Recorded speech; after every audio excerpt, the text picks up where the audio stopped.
ಇವರಿಗೆ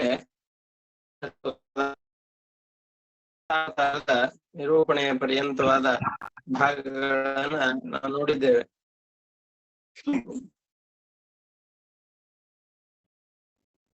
ಈಗ ಆ ಬುದ್ಧಾವತಾರದ ಮತ್ತೊಮ್ಮೆ ನೋಡಿ ಮತ್ತೆ ಮುಂದಿನ ಕಲ್ಕಿ ರೂಪದ ನಿರೂಪಣೆಯನ್ನ ನೋಡೋಣ.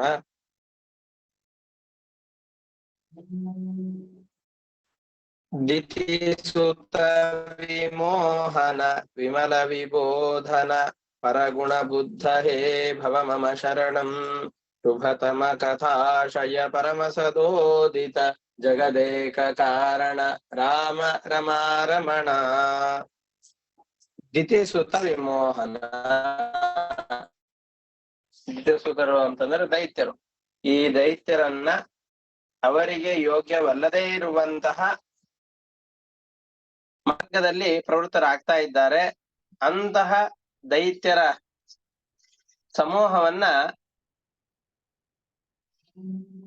ಮೋಹಕವಾದಂತಹ ಮಾತುಗಳಿಂದ ಮೋಡಿಗೊಳಿಸಿ ಸಜ್ಜನರಾದಂತಹ ವ್ಯಕ್ತಿಗಳಿಗೆ, ದೇವಾದಿ ದೇವತೆಗಳು ಅಂತ ಯಾರು ಇದ್ದಾರೋ, ಬ್ರಹ್ಮಾದಿ ದೇವತೆಗಳು ಅಂತ ಯಾರಿದ್ದಾರೋ ಅವರೆಲ್ಲರಿಗೂ ಕೂಡ ವಿಮಲ ವಿಬೋಧನ, ಶುದ್ಧವಾದಂತಹ ತತ್ವಜ್ಞಾನವನ್ನ ಕೊಟ್ಟವನೇ ಪರಗುಣ. ಪರ ಅಂತ ಹೇಳಿದ್ರೆ ಸರ್ವೋತ್ತಮವಾದಂತಹ ಗುಣವುಳ್ಳವನು ಅಂತ. ಪರಮಾತ್ಮನ ಬಳಿಯಲ್ಲಿ ಯಾವ್ಯಾವ ಗುಣಗಳಿವೆಯೋ ಅವು ಯಾವ ಗುಣಗಳು ಕೂಡ ಪ್ರಾಕೃತವಾದಂತಹದ್ದಲ್ಲ. ಅಪ್ರಾಕೃತವಾದಂತಹ ಗುಣಗಳುಳ್ಳವನೇ ಪರಗುಣ ಅಂತ ಹೇಳ್ತಾ ಇದ್ದಾರೆ. ಬುದ್ಧ ರೂಪಿಯಾದಂತಹ ಪರಮಾತ್ಮನೇ ನಿನ್ನ ಚರಿತ್ರೆಯೂ ಕೂಡ ಶುಭತಮ ಕಥಾಶಯ. ಅದನ್ನ ಕೇಳಿದವರಿಗೆ ಪರಮ ಮಂಗಳವನ್ನು ಉಂಟು ಮಾಡುತ್ತದೆ. ಅಷ್ಟೇ ಅಲ್ಲ, ನೀನು ಪರಮ ಸರ್ವೋತ್ತಮನಾದಂತಹ ವ್ಯಕ್ತಿಯೂ ಆಗಿದ್ದಿ.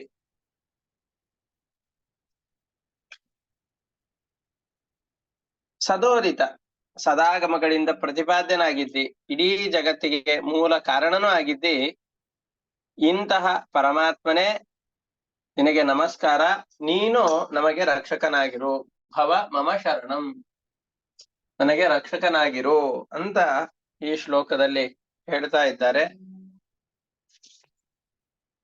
ಇಷ್ಟು ಬುದ್ಧ ರೂಪಿಯಾದಂತಹ ಪರಮಾತ್ಮನ ಸ್ವರೂಪವನ್ನ ನಿರೂಪಣೆ ಮಾಡಿ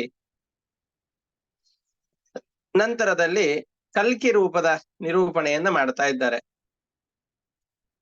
ಕಲಿಮಲ ಹುತವಹ ಸುಭಗ ಮಹೋತ್ಸವ ಶರಣದ ಕಲ್ಕೀಶ ಭವ ಮಮ ಶರಣಂ ಶುಭತಮ ಕಥಾಶಯ ಪರಮ ಸದೋದಿತ ಜಗದೇಕ ಕಾರಣ ರಾಮ ರಮಾರಮಣ. ಕಲಿಮಲ ಹುತವಹ, ಕಲಿಯ ಸಂಪರ್ಕದಿಂದ ನಮಗೆ ಅನೇಕ ದೋಷಗಳು ಪ್ರಾಪ್ತವಾಗತ್ತೆ. ಕಲಿಯ ಸಂಪರ್ಕವಾಯಿತು ಅಂತಂದು ಹೇಳಿದ್ರೆ ಮನುಷ್ಯ ದಾರಿ ತಪ್ಪಿದ ಲೆಕ್ಕ. ಮಹಾದುಷ್ಟ. ಅದೇ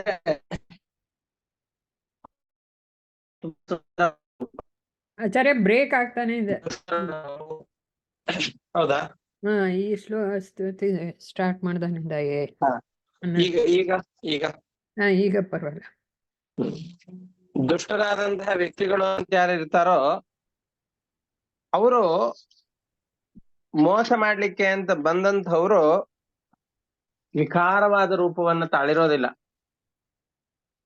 ತುಂಬಾ ಚಲುವಾದ ರೂಪವನ್ನ ತೆಗೆದುಕೊಂಡು ಬರ್ತಾರೆ. ತುಂಬಾ ಬಣ್ಣದ ಮಾತುಗಳನ್ನ ಆಡುತ್ತಾರೆ. ಕೇಳುವವರಿಗೆ ತುಂಬಾ ಆಹ್ಲಾದಕವಾದಂತಹ ನಡೆ ನುಡಿಗಳನ್ನು ಹೊಂದಿರ್ತಾರೆ. ಇವರು ನಮಗೆ ತುಂಬಾ ಆಪ್ತರು ಅಂತ ಅನಿಸಿಕೊಂಡಿರ್ತಾರೆ. ಅಂಥವರು ನಮ್ಮ ಜೊತೆಯಲ್ಲಿಯೇ ಇದ್ದು ನಮ್ಮನ್ನ ಸರಿಯಾದ ಮಾರ್ಗಕ್ಕೆ ತೆರಳದೇ ಇರೋ ಹಾಗೆ ನಮ್ಮನ್ನ ಸನ್ಮಾರ್ಗದಿಂದ ದಾರಿ ತಪ್ಪಿಸ್ತಾರೆ. ಹಾಗೆ ಕಲಿಯು ಕೂಡ ನಮಗೆ ಅತ್ಯಂತ ಆತ್ಮೀಯವಾದ ವಸ್ತುಗಳು ಅಂತ ಏನಿವೆಯೋ ಅವುಗಳಲ್ಲಿ ಇದ್ದು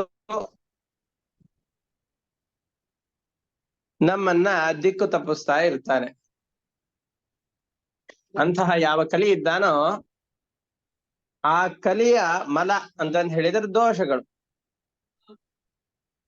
ಆ ಕಲಿಯ ದೋಷವನ್ನ ಕಡಿಯುವುದರಲ್ಲಿ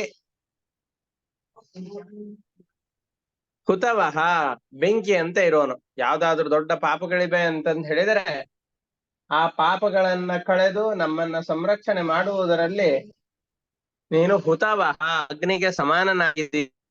ಪರಮಾತ್ಮನಿಗೆ ವಿಶೇಷಣ, ಕಲ್ಕಿ ಎಂಬಂತಹ ಪರಮಾತ್ಮನಿಗೆ ವಿಶೇಷಣ ಕೊಡ್ತಾ ಇದ್ದಾರೆ. ಕಲಿಮಲ ಹುತವಹ. ಹುತವಹ ಅಂತಂದು ಹೇಳಿದ್ರೆ ಅಗ್ನಿ ಅಂತಿರುವವನೇ. ಕಲಿಯ ಪ್ರಭಾವದಿಂದ ನಮಗೆ ಏನು ತತ್ವಜ್ಞಾನ ಬರುತ್ತೋ ಈ ತತ್ವಜ್ಞಾನ ಲೋಪವಾಗುವ ಸಂದರ್ಭದಲ್ಲಿ ಆ ತತ್ವಜ್ಞಾನವನ್ನ ನಮಗೆ ಉಳಿಯುವಂತೆ ಮಾಡುವವನೇ. ಅಷ್ಟೇ ಅಲ್ಲ, ಸುಭಗ.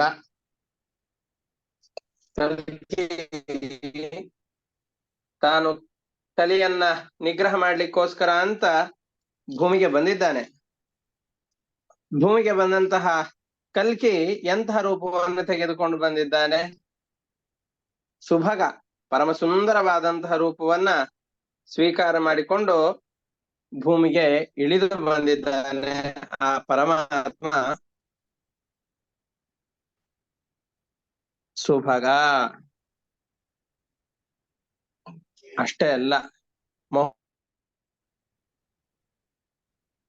ನಿನ್ನ ಮನಸ್ಸಿನ ಪ್ರಭಾವ ಅತ್ಯದ್ಭುತವಾದಂತಹದ್ದು. ಎಲ್ಲರ ಮನಸ್ಸಿನಲ್ಲಿರುವಂತಹ ಕಲಿಯ ಪ್ರಭಾವ ಏನಿದೆಯೋ ಆ ಕಲಿಯ ಪ್ರಭಾವವನ್ನ ಅನಾಯಾಸವಾಗಿ ಇಳುಹಿದವನು, ಆ ಮಾಡುವವನು. ಶರಣದ. ನಮಗೆ ಕಲಿಯ ಪ್ರಭಾವ ಬಹಳವಾಗಿ ಆಪತ್ತಿನಲ್ಲಿ ನಾವು ದೊರಕಿಕೊಂಡು ಬಿಟ್ಟಿದ್ದೇವೆ. ನಮ್ಮನ್ನ ರಕ್ಷಣೆ ಮಾಡುವಂತ ಗಟ್ಟಿಯಾಗಿ ಭಗವಂತನನ್ನ ಪ್ರಾರ್ಥನೆ ಮಾಡುವ ವ್ಯಕ್ತಿಗಳಿಗೆ ಶರಣದ, ರಕ್ಷಕನಾಗಿರುವವನು. ಕಲ್ಕೀಶ. ಕಲಿಯುಗದಲ್ಲಿ ಯಾರ್ಯಾರು ದುಷ್ಕೃತ್ಯಗಳನ್ನು ಮಾಡ್ತಾ ಇದ್ದಾರೋ ಅವ್ರು ಎಲ್ಲರನ್ನ ನಿಗ್ರಹ ಮಾಡಿ ಅವರಿಗೆ ಈಶ ಅಂತ ಕರೆಸಿಕೊಂಡವನು. ನೀನು ಶುಭತಮ ಕಥಾಶಯ, ಮಂಗಳಕರವಾದಂತಹ ಚರಿತ್ರೆಯುಳ್ಳವನು, ಪರಮ ಸದೋತ್ತಮನಾದವನು, ಸದೋದಿತ ಸದಾಗಮಗಳಿಂದ ಮುಖ್ಯವಾಗಿ ಪ್ರತಿಪಾದ್ಯನಾದವನು, ಜಗತ್ತಿಗೆ ಪ್ರಧಾನ ಕಾರಣನಾದವನು, ಇಡೀ ಜಗತ್ತಿಗೆ ಮೂಲ ನಿಯಾಮಕನಾದವನು. ನೀನು ನಿನ್ನನ್ನ ನೆನೆಸಿಕೊಂಡು ನಾವೇನಾದ್ರೂ ಭಗವಂತನ ಸ್ತೋತ್ರಗಳನ್ನ ಹೇಳ್ತಾ ಇದ್ದೇವೆ ಅಂತ ಆದ್ರೆ ನಮ್ಮೆಲ್ಲರ ಅನರ್ಥಗಳನ್ನ ಪರಿಹಾರ ಮಾಡುವವನು ನೀನು.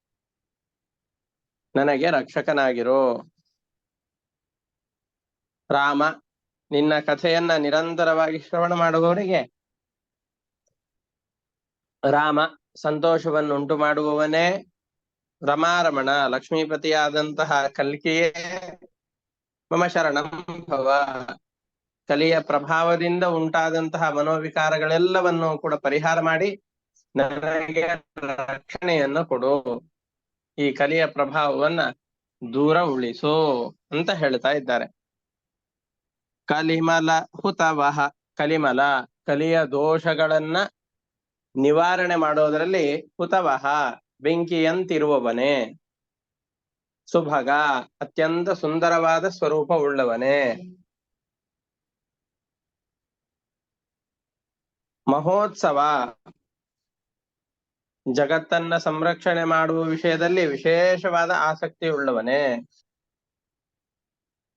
ಎಲ್ಲರ ಮನಸ್ಸನ್ನ ನಿಯಂತ್ರಣದಲ್ಲಿ ಇಟ್ಟುಕೊಂಡವನೇ. ಶರಣದ, ಕಲಿಯುಗದಲ್ಲಿ ಕಲಿಯ ಪ್ರಭಾವದಿಂದ ದಿಕ್ಕೆಟ್ಟಂತಹ ಎಲ್ಲ ಜನರಿಗೆ ರಕ್ಷಣೆಯನ್ನು ಕೊಟ್ಟವನೇ. ಶುಭತಮ ಕಥಾಶಯ, ಪರಮ ಮಂಗಳವಾದ ಚರಿತ್ರೆಯುಳ್ಳವನೇ, ಪರಮ ಸರ್ವೋತ್ತಮನಾದಂತಹ ಪರಮಾತ್ಮನೇ, ನಿನ್ನ ಕಥೆಯನ್ನ ಹೇಳುವವರಿಗೆ ರಾಮ, ಸಂತೋಷವನ್ನು ಕೊಡುವವನೇ, ಲಕ್ಷ್ಮೀಪತಿಯೇ, ಕಲ್ಕಿಯೇ, ನಮಗೆ ರಕ್ಷಕನಾಗಿರೋ ಅಂತ ಈ ಶ್ಲೋಕದಲ್ಲಿ ಪ್ರಾರ್ಥನೆಯನ್ನು ಮಾಡ್ತಾ ಇದ್ದಾರೆ. ಇಷ್ಟಕ್ಕೆ ಶ್ಲೋಕಗಳ ಭಾವಾರ್ಥ ಮುಗಿದಿದೆ. ಇವತ್ತಿನ ಪಾಠವನ್ನು ಇಷ್ಟಕ್ಕೆ ನಿಲ್ಲಿಸಿಕೊಂಡಿರೋಣ. ಇದರಲ್ಲಿ ಯಾವ್ದಾದ್ರು ಪದಗಳಿಗೆ ಅರ್ಥ ಗೊತ್ತಾಗಿಲ್ಲ ಅಂತ ಹೇಳಿದ್ರೆ ಕೇಳಬಹುದು. ಏನು ಗುರುಗಳೇ, ಮಹೋತ್ಸವ. ಮಹೋತ್ಸವ ಅಂತಂದ್ರೆ ಜಗತ್ತಿನ ರಕ್ಷಣೆಯಲ್ಲಿ ಬಹಳವಾದ ಆಸಕ್ತಿಯನ್ನು ತೋರಿಸುವವನೇ. ಕಲ್ಕೀಶ ಅಂತ ಹೇಳಿ ಅಂದ್ರೆ ಗುರುಗಳೇ? ಕಲ್ಕೀಶ ಅಂತಂದ್ರೆ ಕಲ್ಕಿ ಎಂಬ ಹೆಸರಿನ ಪರಮಾತ್ಮನೇ ಅಂತ ಅರ್ಥ. ಸರಿ, ಧನ್ಯವಾದಗಳು. ನಮಸ್ತೆ.